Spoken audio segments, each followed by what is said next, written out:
Good evening, everybody, and welcome to Fire Up.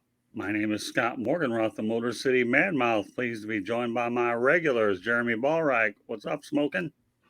Ready to talk some more sports here. Hopefully And, more than just basketball.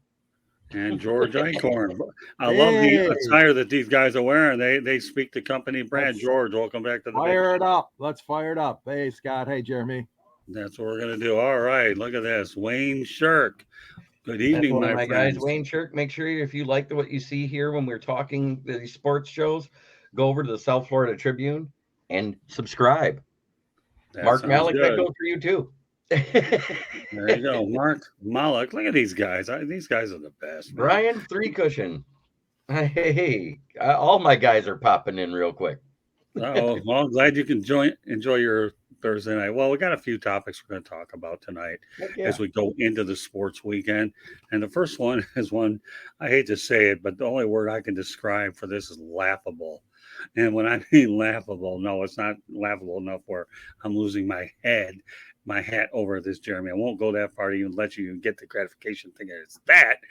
But all kidding aside, the NBA's new in-season tournament to reportedly debut in December. The Final Four will take place from December 7th through the 9th in Las Vegas. The players for the tournament champion will each receive 500 grand. First of all, Jeremy, what do you think of this new in-season tournament? Is this what's replacing the All-Star game? No, actually, it isn't. It isn't replacing it? No. Oh God! So we're gonna have a mid-season champion, and then they automatically get like a 1 or 2 seed, then in the playoffs at the end of the season. Is that what this I is all mean, about? I have no idea what it's all about, really. If that's what it is, if you're gonna have a mid-season champion and they're automatically in and takes away one of those bottom feeder seeds, isn't that good for the sport? Because let's say they win that tournament. For their division, their conference, and the other one wins it for their conference. They should be the number 1 seed for the first half, which will eliminate that bottom feeder, one of the play-ins. It'll increase the level of competition at the end of the season. All I can say is this reminds me of bowl games, which is a participation event, really. This is so laughable. If I had to think of bowl games when it comes to describing the NBA play-in tournament, give me a break. All right, George, do you have any more intellectual insights over this? Yeah, I'm like, I'm still, trying to sort through my mind the details. Like Jeremy said, I don't think they're going to do that, Jeremy. I'm not quite sure though if they're going to seed people after the season ends. But it begs the bigger question: well, then what the heck are you doing? You're doing it for ratings. You're doing it for money. You're doing it to line the coffers of guys that are rich already. These players and these owners. It seems to me like it's a bit of a stretch, and you're trying to hone in, whatever, on the marketing dollars, obviously in the month of December, which, as we know, is a lot of family, a lot of Christmas shopping, a lot of this and that, a lot of football. And here you go, Mr. NBA, Mr. Silver, trying to put your mark on what typically we expect as sports fans in December. Like you said, Scott, I mean, college bowl games are special. They're privileged games, especially the ones obviously in the national championship series. But this I'm having trouble understanding. I know he wants to do it for money, and I know he wants the ratings grab, but this is just going to extend the season, guys. We know it is, because, like you said, they're not replacing the All-Star game, so they're still going to give you an All-Star break to all the teams. I don't like it. All right, Jeremy, go ahead. Read the chat room, and I'll All read right. the first one. I'm going to put I Candy's love up it. Patty Grimes, I completely agree. This is dumb. They need the bottom 4 teams to play for the number 1 pick instead of the lottery. Absolutely. And I say in football, if you have 2 teams tied, instead of flipping a coin, you could call it the toilet bowl and have them 2 teams play in the NFL for it. That is good. All right, well, you get Candy Ebling. She's our crack researcher for the night. Maybe this will help us a little bit. Wojnarowski added the that statistics from the Wojo, event, that's all you need except to know. for the title game, will count toward the NBA's regular season. The league announced the full details of the event will be revealed Saturday at Mandalay Bay in Las Vegas during the fan event NBA Con, and will be broadcast live on ESPN's NBA Today. Okay. Of course. All right. Whatever. Thank you, Candy, for the Yeah, information. no, we Yeah. appreciate you, Candy. I'm still, I think I must be suffering a dumb pill because I stand a better chance of taking a foreign language at the age of 60, even though I struggled when I was 17 in high school doing it. So this is all I'll say is the NBA playing tournament is a foreign language to me. That's all NBA playing tournament isn't. The in-season tournament is to me considered laughable and a desperate money grab. As let's see, I want to see who said the desperate money grab. My smoking dad. Yeah, your dad. Your dad nailed it. All right, where are you at? All right, we got definitely a money grab. Where are we at? All right, I'm looking Very for bottom comment. There you go, Ken. Your comment's so good now everybody can see it. Thank you, Dad. And Lions 1960 agrees with Patty G. There you go. All right, money grab. Well, nevertheless, this is what we have, an in-season tournament. You know, the best way to combat the thing is just play 80s and 90s basketball when it really mattered instead of a jump shooting league. That's what I would do. All these gimmicks, I didn't have a problem with the playing tournament. I think that was pretty intriguing. One of Silver's better ideas, but he hadn't had many other ones than that. Right. That one I don't have a problem with. I can live with that. But this other stuff is what it is. So, all right. Well, with that said, I hate the play-in tournament because that puts it at basically half the field gets into the playoffs anymore. Might as well throw out more participation awards. Oh yeah, no, I'm with you all the way. I mean, I agree. I don't like the play-in tournament either. You know, but again, the NBA is in such dire straits to find any way it possibly can so that they can keep it interesting. But why don't you go back to what made it all great? Playing defense and playing basketball the hard way. Nobody had super teams unless you traded for them. Okay, traded players to create these instead of everybody wanting each other's buddies. Yeah, for the love of exactly. For the love of God, bring back the hand check. Yeah, right. I like DC. This one's got to go up because he's falling into my territory. I all but failed French in high school because I wouldn't say I surrender. I'll tell you, DC, you're the best, my friend. And that's why that comment got up there. Although I struggle with Spanish, and I'm probably regretting it in the Miami market that I should have learned it. Because I can tell you how many Zoom calls I struggled with because I didn't know Spanish. And when you're in Miami covering the Marlins, you have to have a lot of the bilingual people. We never got a chance to go ahead and hear what the people in Spanish had to say. Before I go any further, I want to just let everybody know that Fire Up is being broadcast around the world. The audio version of the show can be heard on iHeartRadio, Apple, Spotify, Google, wherever you get your podcast. Please hit the red subscribe button on YouTube, South Florida Tribune. We're striving for 1,000 subscribers. Please also comment, like, and share the broadcast. I want to be a guest. I got the chat room. We're busy there. That's one way to do it. Please send topic ideas to southfloridatribune@gmail.com. If you want to advertise cost efficiently, call me 954-304-4941. We broadcast live on Facebook, LinkedIn, Twitter, and YouTube. Website's www.southfloridatribune.com, Twitter @TribuneSouth. Candy Ebling is behind the scenes and in the chat room and doing a darn good job of it. Coming later this summer, the Motor City Mad Mouth Show will be debuting on the Agla Corp Media Studios in Boca Raton, Florida, owned by Dr. Edwin Hernandez. I'll keep you posted. Agla Corp is a technology-based company, and I have been named the president of broadcasting for it, so I'm looking forward to building that as another extension of what we're doing here. Any final thoughts about the new in-season tournament? Have we done everything in our power to chastise the idea? Not that anybody's going to listen to us anyways. Well, I'll weigh in. I do like to play in, and I'll tell you why at the end of the season is because it gives cities and teams that are very close the chance, the opportunity. It's kind of like a wild card round. So I don't mind that at all at the end of the season. I think Silver did a nice job with that tournament. He keeps it very brief. He keeps it to 1-2. I think maybe possibly you have to pay. Is it just 2 or 3 games you play?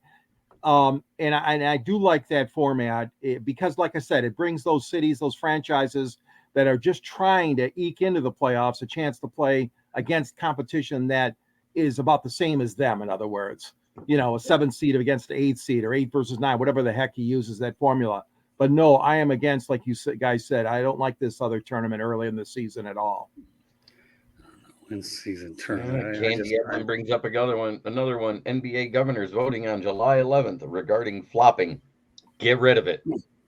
Yeah, I think they're going to do some things in the summer league to try to enforce a penalty. Yes, I saw that. Mm-hmm. And my dad says there's a new French perfume that is out. It's called Sweet Surrender. It comes in a black bottle with a yellow stripe down its back. I'll tell you, your dad's got a great sense of humor. One of these days, we're going to get him on here. We will, by hook or by crook. Oh, boy. I got to do it. See this guy in person. All right, let's go on to baseball.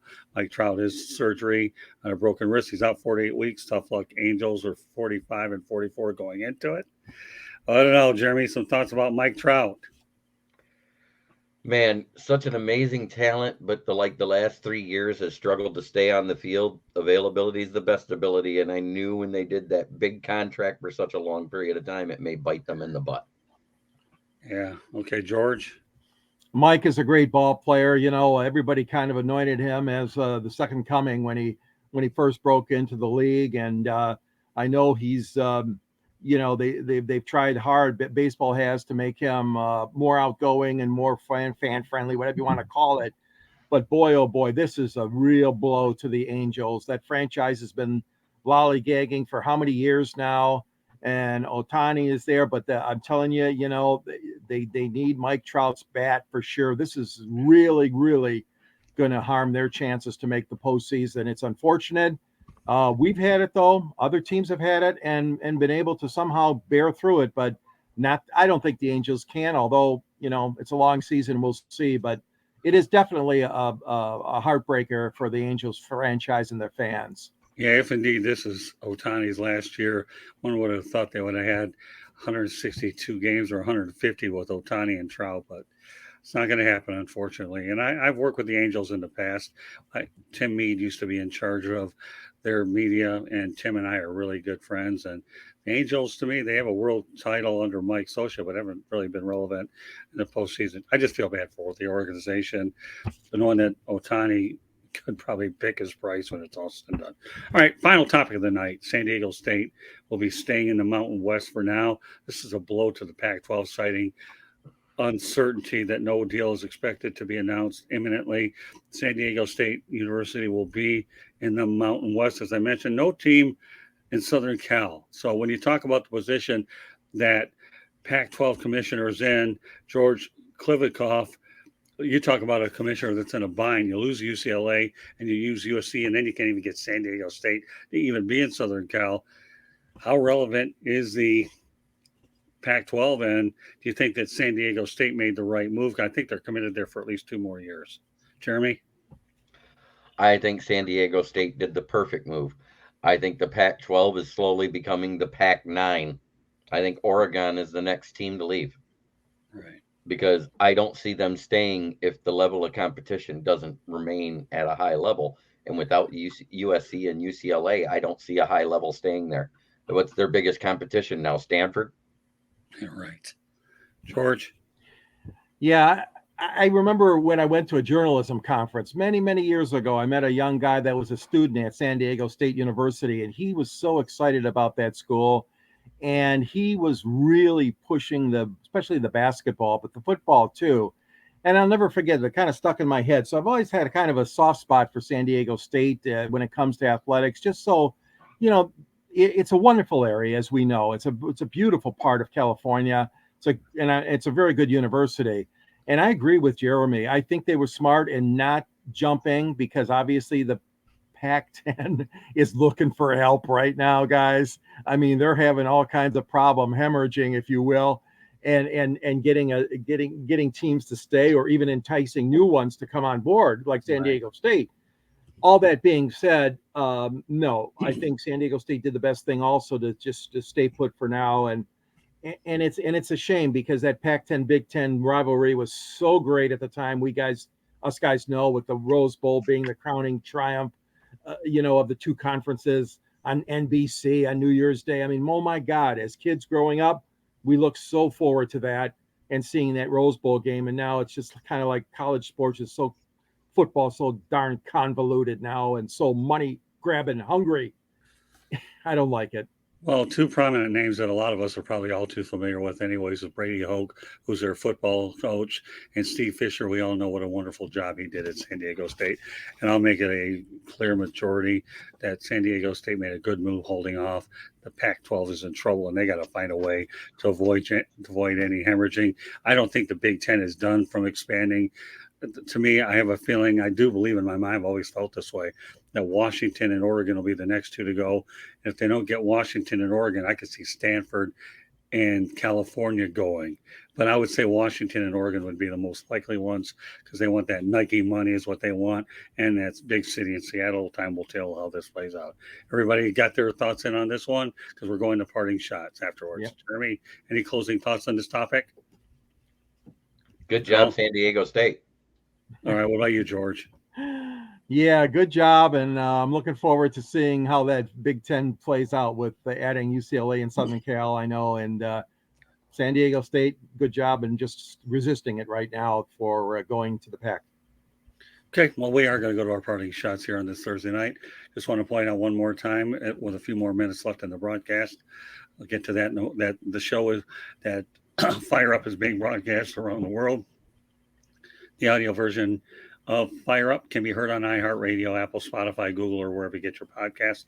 Please hit the red subscribe button on YouTube, South Florida Tribune. We're striving for 1,000 subscribers. Please also comment, like, and share the broadcast. Want to be a guest? Send your ideas to southfloridatribune@gmail.com or participate in the chat room. Want to advertise cost efficiently? Call me at 954-304-4941. We broadcast live on Facebook, LinkedIn, Twitter, and YouTube. Our website's www.southfloridatribune.com. Twitter at Tribune South. Candy Ambling is behind the scenes. And as I mentioned earlier, the Motor City Mad Mouth show will be appearing later on this summer. More info to be discussed at a later time. So, all right, Jeremy, we'll lead off with parting shots. Go ahead. Okay, I want you guys to weigh in on this question that I have for you. Is the future of the franchise QB in jeopardy with the rising salaries in the NFL? What do you think, George? Yeah, I thought about it a little bit, not too much, not too deeply, but I think that, yeah, the salaries are just getting way out of hand. I mean, they're obviously escalating, and it is a good thing to think about. I'm not sure if there's one solid answer I could give you, but I think teams will be under pressure, to covet that position, obviously, than more positions on a team. I'm not trying to waffle, but I think that the franchise quarterback will still have a place. And but don't get me wrong, there will be a lot that will move around. There will be a lot. And I think of the situation here in Detroit and Jared Goff and all these naysayers, the guy's not going to make it. And look at the splendid job he did last year. And it comes to a point, well, yeah, but then in another 1 or 2 years, whatever, they have to give him big money. So I understand all of that is going on in the background, but I have to say I still think there is a place for franchise quarterbacks, at least for now. Scott, what do you think? Yeah, I think I agree with George 100% for now. But I think the salaries are out of control, as Patty Grimes would say. Yes, eventually the bubbles will burst for the QB salaries. It's inevitable. I mean, how much can you pay the quarterback anyways? There has to be a limit in terms of, remember, you do have a salary cap in this sport, and what are you going to do? Pay most of your cap to one player, and then you can't fill out a roster. So, yeah, I think that's inevitable that the bubbles will burst. But I'd say the next couple of years, and then you have to really look at it again. I really do. There's only so much you can pay one player. I'll say one thing, though, before I add to it, though, is we all see that the running back position has been devalued, and once upon a time that they were one of the highest paying positions out there. Go ahead. Okay, I want to give my take on it now, and I'll give you why I bring this up.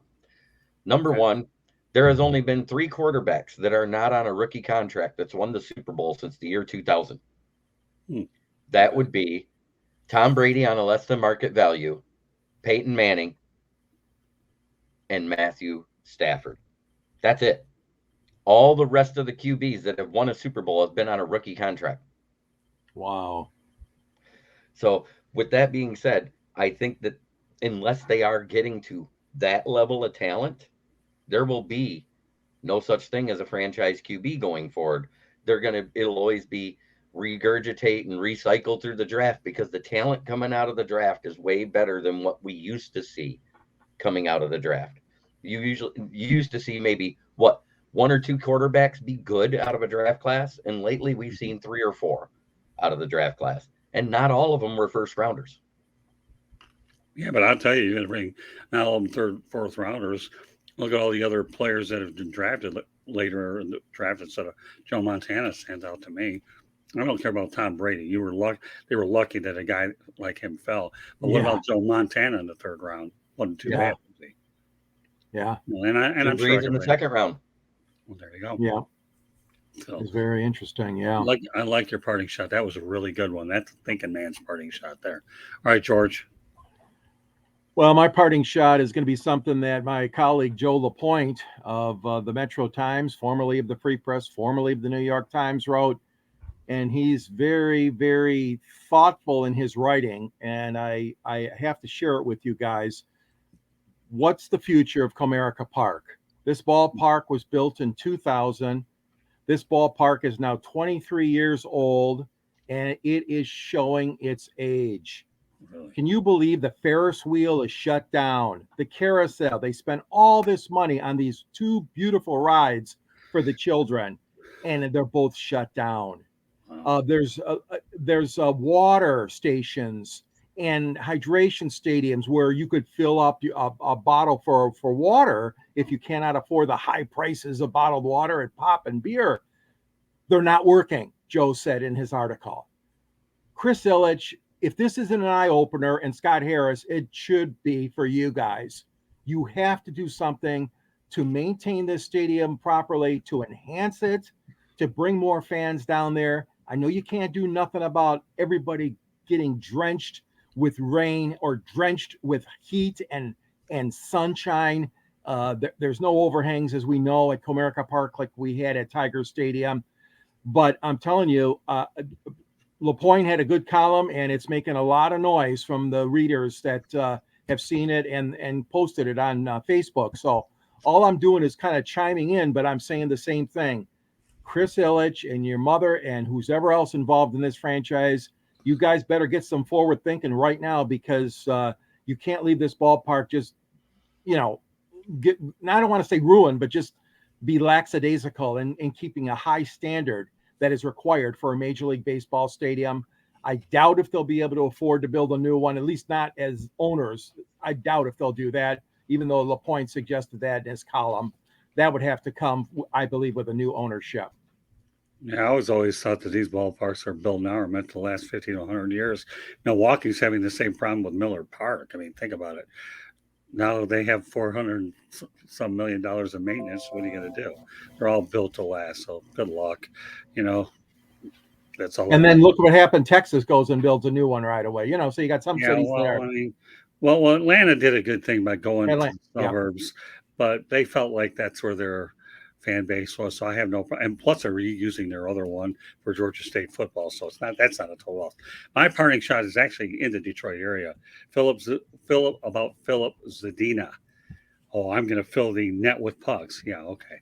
Well, when you want to talk about hitting rock bottom, nobody claims you in the waiver market. Really? So in my opinion, let's talk about the modern day bust. He didn't want to stay with the Red Wings because, number one, he didn't have any chance to go out there and make it in a system, which obviously their system is starting to become a lot steeper in prospects. But Filipzadina, I'm glad that you didn't want to play with the Red Wings, because now it seems like nobody wants to take you on with that salary. My best thing for you to go, Filipzadina, go back to Europe. You're no good in the National Hockey League. You are a bust, B-U-S-T. If you want to go out there and fill the nets up with puck, do it the European way, because you're not cut out for the National Hockey League and big league hockey. The Red Wings could have kept him around in the minor leagues with Grand Rapids, but he wanted to leave. Well, you know what? Good luck. Okay. I remember we talked about Johnny Manziel not living up to the hype. Well, you know what? Filipzadina didn't either. And as far as I'm concerned, I'll be as biased as I want about the Wings. They've always owned a special place in my heart. I get that, but they're still an original original 16 with 11 Stanley Cups. And people want to play for the Red Wings. They really want to play for the Red Wings. Maybe the Arizona Coyotes weren't that stupid after all. They could have had him, but they didn't want him, and he slid to Detroit. Don't know what the Coyotes ended up getting. Not the point. Good riddance, Filipzadina.